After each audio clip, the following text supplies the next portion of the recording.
When we got done with that, we went and we saw the doctor again and got the CAT scan done the next day. And that was on a Friday to Saturday. And on Monday, we got the phone call.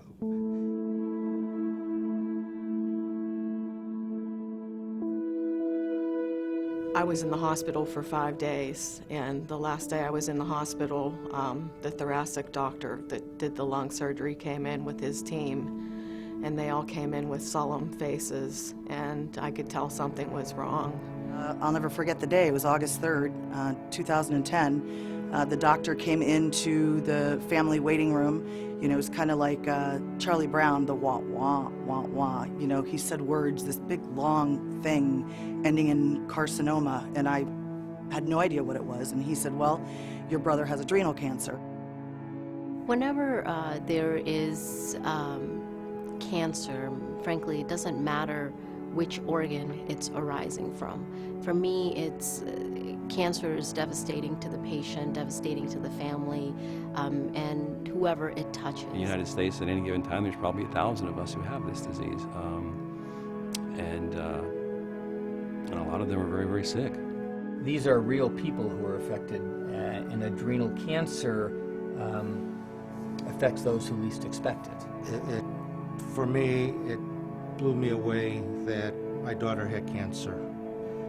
Heather, I don't think she actually grasped at that time what cancer really was, only being a 21-year-old. What is hard and heartbreaking in this disease is that so many of my patients die,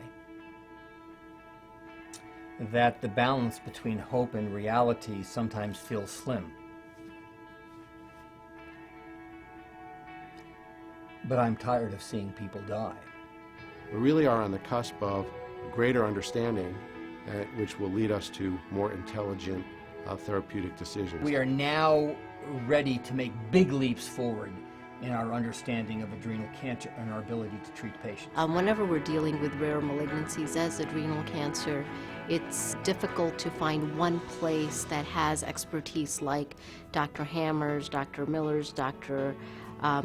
Giordano, etc. So we're sort of at this golden age of cancer genome science. In the last 20 years or so, we've really learned that cancer is largely a acquired genetic disease. We define a cancer by what organ it forms in. Lung cancer begins in the lung. Adrenal cancer begins in the adrenal. The genetic change in our DNA at the most fundamental level is the root cause of almost all cancers. So without a doubt, what we learn about the rare adrenal cancer, we have every reason to believe will inform us about the defects in all cancers. So it's an exciting time. It is patients and families and private foundations who are changing the landscape of this disease. I think, quite frankly, that I probably would not be here today were it not for them. Because it is these groups that are setting the agenda. Truly, philanthropy and such gifts are the only way that we're really going to make advances in this field. So I think the future of adrenal cancer is quite bright because of a lot of the work that's being done here at the University of Michigan. that giving back to other people and impacting other people was just part of her being. Adrenal cancer is so rare that there is virtually no center in the world that focuses so exquisitely and exclusively on adrenal cancer like the University of Michigan has been able to do. And that makes the University of Michigan a very exciting place to